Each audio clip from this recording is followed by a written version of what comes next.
So a few weeks ago, I saw this tweet, and at first I was pretty upset, but now I kind of just feel bad for this guy. And so the tweet said, reading books is now a waste of time. AI reasoning models can distill key insights and tell you exactly how to implement them based on everything they know about you.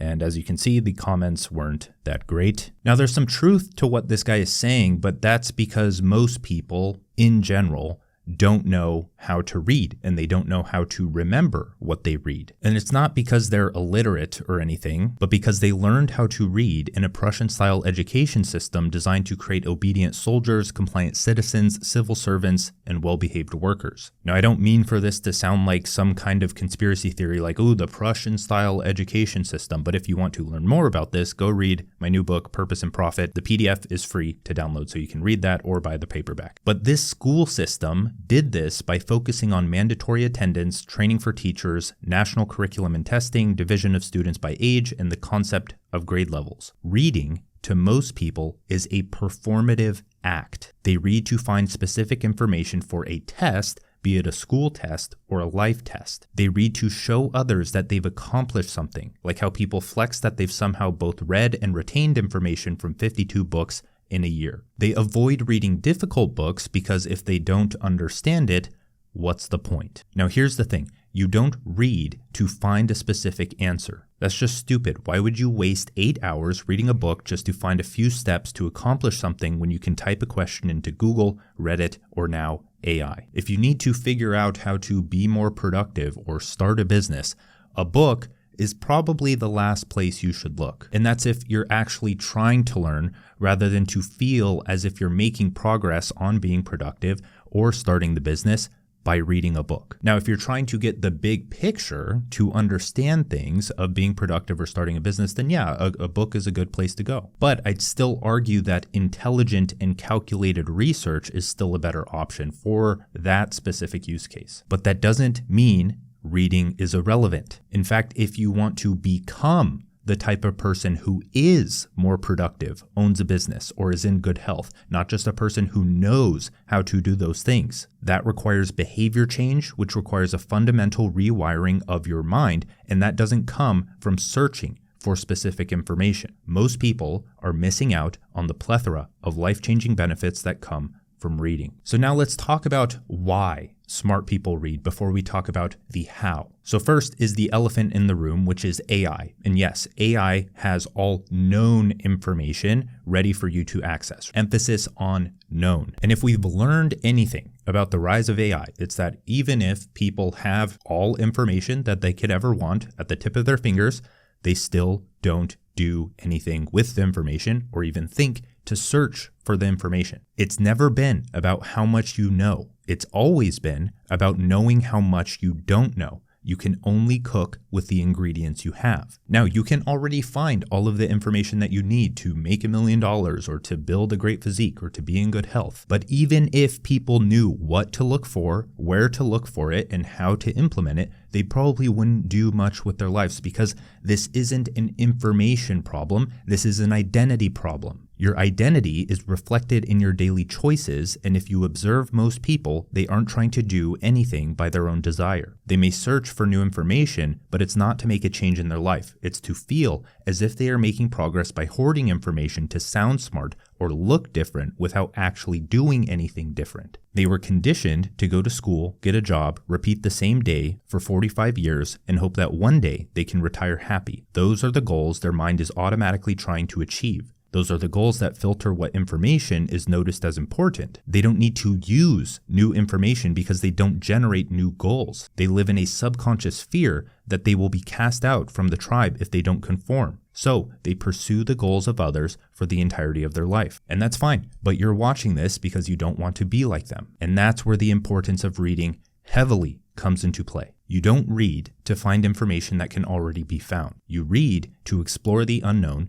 and pursue your curiosity. You read to discover things you didn't know before and didn't even think about searching with Google or ChatGPT. You read to expand your mind to places you didn't know were there. You read to slowly reprogram who you are by exposing yourself to new ideas that can't be intentionally searched by an identity that didn't even think to search for them. The statement that AI makes reading irrelevant assumes that everyone reads because they want to find information that is already known. That's also information that everyone else can find, with AI or not, and that means you're replaceable if you're going after that information. So it's not about what information you have. It's not even about what you do with that information. It's about changing your mind, because your mind is how you interact with reality. It's how you make decisions that lead to a good or bad life. Your mind doesn't change with a few key points from a book summary or an AI-generated summary. It changes when new ideas, actionable or not, fill in missing pieces, challenge old beliefs, or give you a new angle to view a situation from. No single person reads a book and gets the exact same lessons out of it. Each individual has their own beliefs, goals, problems, story, and interests that shape how they perceive the information in the book. Book summaries have been around for forever. A lot of the greatest books, the most helpful books, the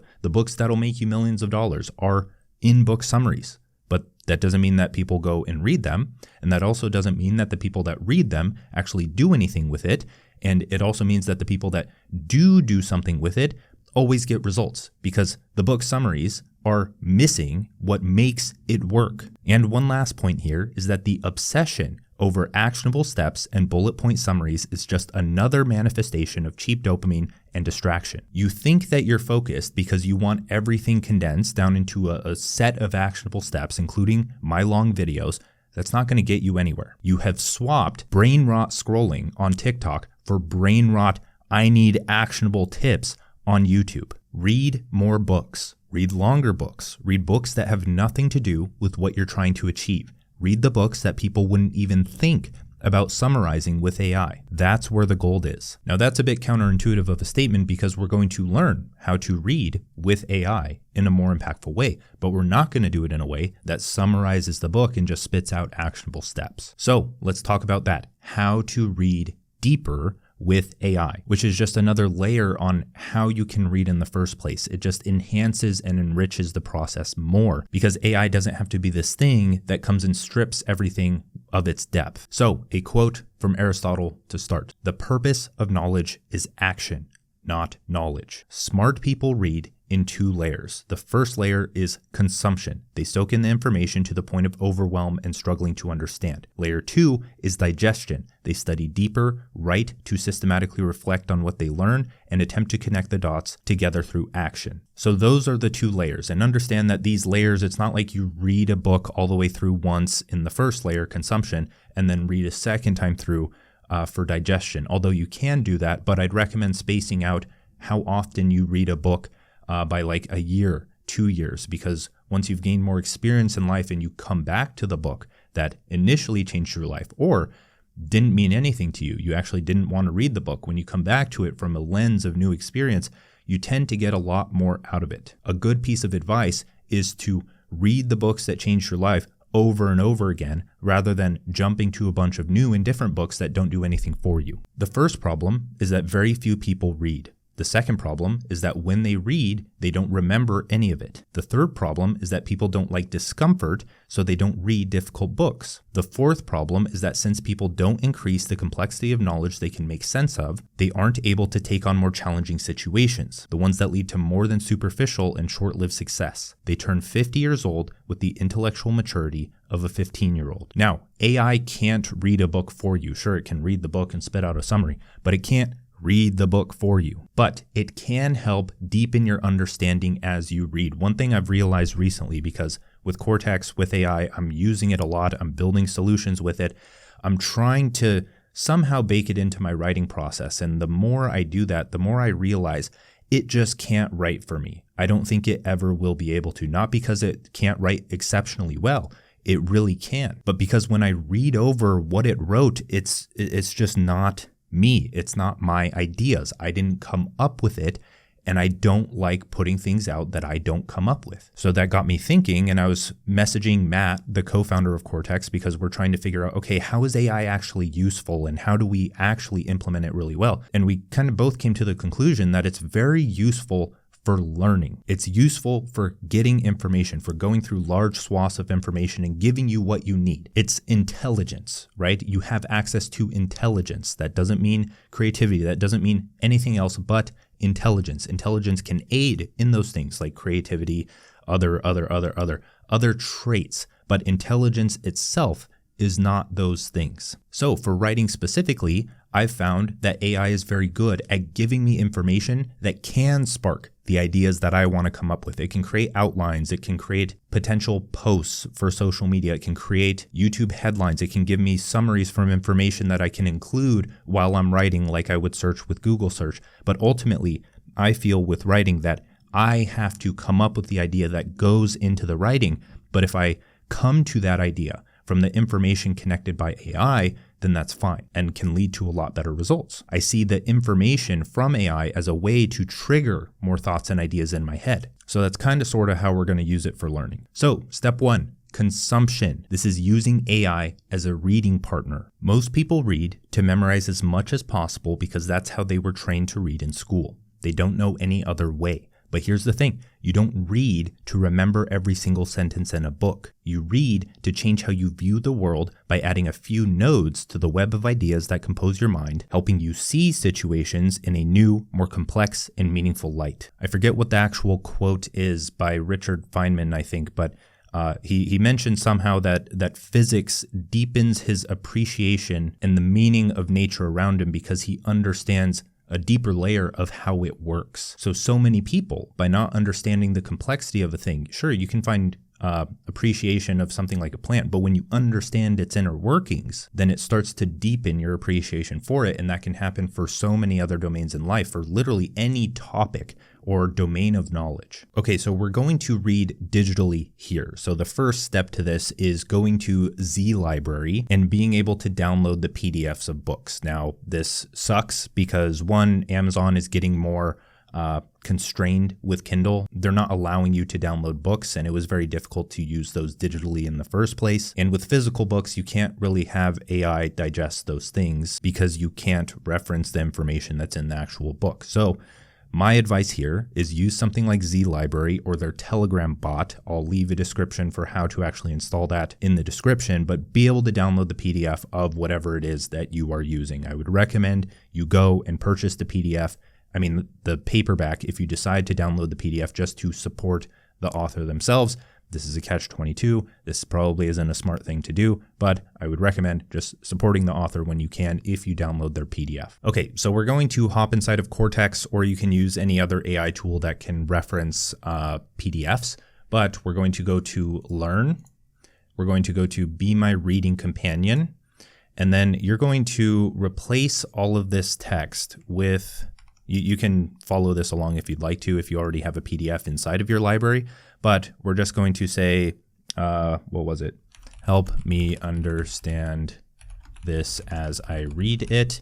And then you're going to drag in the actual PDF that you're trying to reference. So you can drag it in here, or you can drag it in to the entire workspace and it will create a PDF with it. And once it's added to your library, you can reference it with @ but we're just going to say this for now.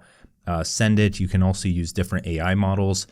I'll use Gemini Flash here just because it can handle larger amounts of information and it's a lot faster just for the sake of tutorial. All right, so what this did is it first spat out some clarifications, some concepts inside the book, et cetera, and what you do inside of this chat is you just come back to it as you're reading. So it says here, please feel free to share your thoughts, notes, or anything else that comes to mind. Also, feel free to send your own notes in the chat. It said that twice. Okay, but as you're reading, whenever you reach a point where you lack understanding or you want to dive deeper, you can just type it in here, or you can copy paste from the actual PDF. Purpose and Profit PDF, open that here, start reading.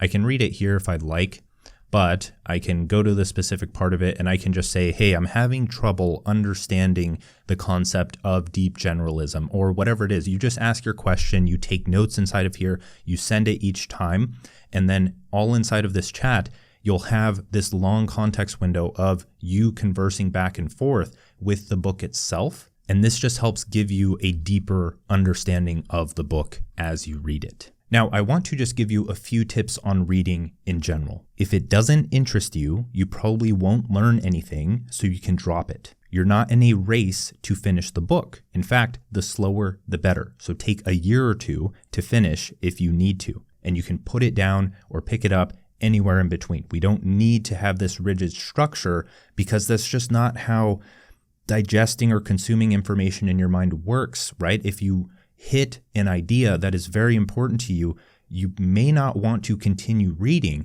because all of the information after that idea that you want to retain and think about and digest and talk to AI about, if you keep going past that, the information may take over and you may forget about it completely when you don't want to do that, and then you don't take anything from the book. If you take one idea from the book, one life-changing idea from the book, that is worth all the time it took to actually get that idea. The next tip is that you can read multiple books at a time. I often have 3 books in an audiobook that I bounce between, and you'd be surprised how many connections you make between them, especially if they're on similar topics. I remember I was reading a book on systems thinking and flow and evolutionary psychology, and then I was listening to something on spiral dynamics, and just in between, I don't have to read a full chapter. I can just sit down and read a book. I have these books like spread out throughout my house. So whenever I'm bored, I just pick it up, read for 10 minutes. I get something out of it. I go on a walk, I munch on it. I put on another book. Boom, I'm getting all of these ideas. I don't like reading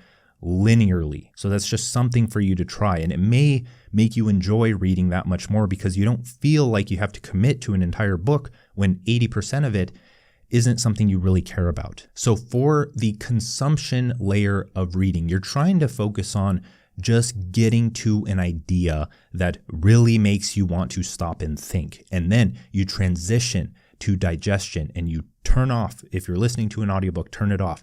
Put your bookmark in the actual book that you're reading. Start talking to AI with it. Start thinking deeper. Start questioning it. Start taking notes. Really sit and think about the idea. That will aid you so much more than continuing reading because you feel like you have to finish it when you don't. So talking about layer 2, which is digestion, we're going to use AI for reflection and exploration. So we use this first AI chat to take notes and understand concepts deeper that allows you to keep going through the book while maintaining clarity, right? You don't want to continue going through the book if you don't understand what the book said. Now, the thing with digestion is that fully digesting a book's ideas takes much longer than reading the book over a weekend. Some ideas even take years to make sense of. There have been many times in my life where the insight didn't strike until I had enough experience for it to click. And that's just it. Most people remember very little of what they read because they don't see how it applies to their life. They can't integrate the lessons in a way where they don't need to remember every sentence of the book because it reflects in their daily actions. Listen to that part again. You don't need to memorize lines if it's a deep part of who you are. So for the digestion layer of reading, we have a few options. The first is to explore connections of a topic to deepen your understanding of it. Because as a reminder, the purpose for reading is behavior change through identity change. When you spot the connections that lead to the book's lessons clicking in your head, that's when positive behavior change happens. All right, so we are back inside of Cortex, and we're going to go to this new AI workflow that I recently added because it was missing, is make sense of a topic or idea. And the purpose of this is to give you a bunch of different connections and how it relates to your life, what you can do, how you can integrate it into your life through actionable steps. So here I'm just going to say I want to explore the concept of deep generalism from At Purpose and Profit from the sources. We'll just go to the PDF and how it relates to my life. And again, I'm going to use Gemini Flash, but you can use any of them, especially even the new ones, GPT 4.1, Grok 3, we just added those. But any of these, Claude, actually I'll use Claude. I like Claude better. I don't know why I have this thing with Claude. So now what it does here when I ask this question is it asks me 5 clarifying questions. So what aspects of deep generalism particularly resonated? How do you describe your current approach to learning and developing skills? What are some of your primary life goals? Do you feel any tension between specialization and generalism? What specific challenges do you face? So I'll fill this out and then we'll come back and I have a few more tips. So I put in my answers to the questions and then it spits out the topic exploration, which gives a brief overview of what deep generalism is from that chapter in the book Purpose and Profit. And then the cool thing is that it goes over personal connection. So it helps you ground what could be this abstract idea into what you can potentially do with your life based on that thing, or how you can integrate it into your life. So education, freedom, digital creation potential, because I said my goal was becoming an internet writer or creator, AI-proof career path, your intuition about AI making specialization risky is well-founded, pure specialists in coding, writing, or graphic design are already seeing aspects of their work automated. The human advantage will be in connecting diverse knowledge and providing coherent vision. They're pretty cool. Entrepreneurial advantage, the tension of choice. Your struggle with choosing one thing isn't indecisiveness, it's recognition that artificial constraints don't serve your goals. Cool. Success doesn't require complete specialization. And then practical integration. So developing T-shaped knowledge, which is cool. I don't think I even brought up the concept of T-shaped, which means you have breadth across many domains and then you go deep into 2 to 3 areas, as it says here, which is pretty cool.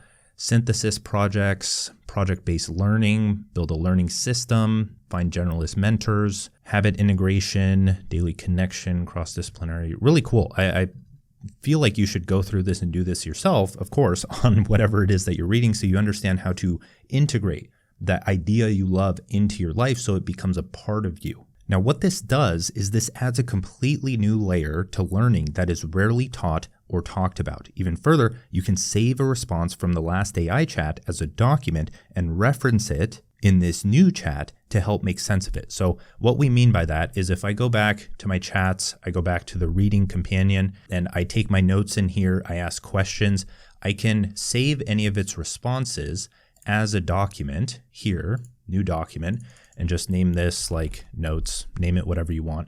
But then if we go back to the exploring a specific concept inside of learn, then make sense of a concept of idea, I can just say, I want to explore at notes, and that contains the document that you want to reference right there. I don't know why it isn't entering right now, but whatever, it works, right? Or I can add it here. Let's see. Notes. Yeah, adds there. So just do that. Now, the second point for the digestion layer is using knowledge for action, not knowledge, as Aristotle said. Because most people don't need more motivation, they need more clarity. You already have goals and ambitions, but you never pursue them because point A, where you are, and point B, where you want to be, need a bridge of smaller goals and actions you can take to trek between the two. And without the clarity bridge, anxiety and overwhelm start to seep in. Now, many of you are familiar with the Simple Life Reset Planner that I've given out before, which was like a template that breaks down your average day, your anti-vision, your vision, your hierarchy of goals, your priority tasks, and then it gives you like a planner every day. Now, you can still go through that and do that, and when you sign up for Cortex, that's automatically put inside of your workspace. But the problem with templates, especially when they're like contemplative templates, is that most people just get stuck because it's a blank page. It's difficult for people to guess what they want out of life and what their goals should be because that's in the future. So the best thing you can do, in my opinion, is to at least get the first iteration of your vision and goals out on paper so that then you have an anchor. So when you go about life, you can decide, okay, yes, I do want this, I don't want this, and you can refine it with time. So what I did is I turned this into the life reset map inside of Cortex. So all you do is you press this, you press enter. It's going to take maybe 10 minutes of interview questions. And once you're done with those interview questions, it will spit out a message that you can then add as a document to keep this inside of your Cortex. And whenever you want to reference this in something else that pertains to planning or your goals, you can just type at my life reset map and it will pull the information from this. So it starts with my vision statement, and you can read through this as we go through it if you'd like, but then it breaks that down into a hierarchy of goals based on career, location, relationships, lifestyle, living situation, personal growth, etc., based on my vision and what I told it. It gives me a skill and knowledge development plan, so basic digital creation skills, self-management for independent work with different resources and books to read. So if you don't know what to read for all the steps we talked about previously, this is a good way to come up with those. Personal growth skills, my daily structure. So it gives me a potential way to, a potential routine to start. And then it has an implementation strategy that works up to more difficulty, which is awesome. And then has accountability methods, next steps, so on, so forth. And then you can go through the Be My Clarity Coach next if you need help with this, which this is actually fun. We'll go Be My Clarity Coach, my ideal life vision. I'm just going to say, we already have all of this. So I'm going to say break down at my life reset map and guide me through it.